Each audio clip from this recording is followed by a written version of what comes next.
দেখুন, বেশ কয়েকটা দিন ধরে দেখছি আমি সরকার সাহেব কিছু মানুষকে উস্কে আমাকে ডিস্টার্ব করানোর চেষ্টা করছে, মানে একটা ট্যাসেল তৈরি হয়ে যাক এই করানোর চেষ্টা করছে। আমি বারবার ওদের ফাঁদ পাচ্ছে, আমি এড়িয়ে যাওয়ার চেষ্টা করছি।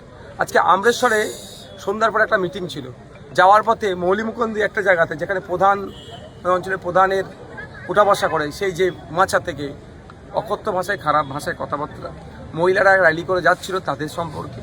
আমি যাচ্ছি, আমাকেও যা ইচ্ছা তাই, সেটা বাদ দেন। শুধু তাই নয়, তারপরে যখন করে, এখন আমাদের মানুষজন যদি রুখে দাঁড়াতো একটা অশান্তি হতো, সেখানে আটকে দেওয়া, আমাদের ছেলেরা নেতৃত্ব দাঁড়িয়ে আটকে দিচ্ছে। কিন্তু অদূরই পুলিশ দাঁড়িয়ে দেখছে, যখন আমরা নেমে পড়ছি রাস্তাতে এইগুলো আটকাতে হবে, তখন পুলিশ এসে অনেক কথা বলছে। সেখানে একটা শান্তিপূর্ণভাবে আমাদের ছেলেগুলোকে বার করে নিয়ে আসলাম, যাতে অশান্তি না হয়।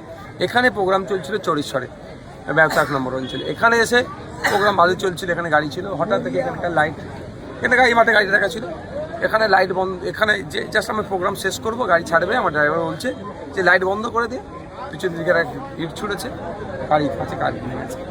এবার যে ছুঁড়েছে, কেন ছুঁড়েছে, উদ্দেশ্য কি, ওকে কে ছুটতে বলেছে, এটা তদন্ত সাপেক্ষ।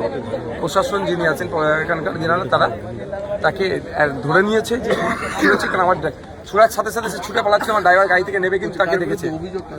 দেখুন, এটা সরকার সাহেবের একটা পরিকল্পনা চলছে, ভাঙড়কে আতঙ্কের পরিবেশ তৈরি করার জন্য। যে এই বিধায়কের গাড়ি যদি ভাঙচুর হয়ে যায়, মানে আইসিএফের প্রার্থীর গাড়ি যদি ভাঙচুর হয়ে যায়, নওশাদ বাজিনের গাড়ি ভাঙচুর করে দেয়, তাহলে আমরা সাধারণ মানুষ আমাদের কী করবে? একটা ভয়ের বাতাবরণ তৈরি করতে চাইছে। তবে সরকার সাহেবকে বলবো, এই আমার গাড়ি হামলা চালিয়ে ভাঙড়ের মানুষকে ভয় দেখাতে পারবে না। ভাঙড়ের মাটি শক্ত ঘাঁটি, ভাঙড়ের মানুষ লড়তে জানে, গণতন্ত্রকে রক্ষার জন্য লড়েছে দীর্ঘদিন ধরে, ভাঙড়ের মতো ইতিহাস আছে। তো সুতরাং আমার গাড়ি ভাঙচুর করি আমাকে আটকাতে পারবে না। ভাঙড়ে ব্যাপকভাবে মানুষ সরকার সাহেবের বিরুদ্ধে নেমে গিয়েছে, সেই ভয় পাচ্ছে। বিভিন্ন জায়গায় তো অবরোধ চলছে, স্বাভাবিক, এটা অস্বাভাবিক কিছু নয়। তাদের দলের চেয়ারম্যানের গাড়ি ভাঙচুর করবে, ভাঙড়ের প্রার্থী আইএসএফের প্রার্থীর গাড়ি ভাঙচুর করবে।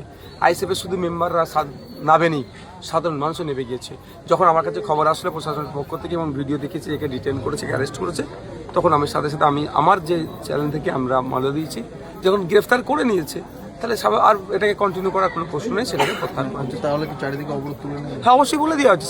সাথে মাইক ধরে বলেছি কি ঘটনা ঘটেছে, এবং আমাদের যারা নেতৃত্বের মাধ্যমে মেসেজ পাঠিয়েছি যে অবরোধ তুলে নাও।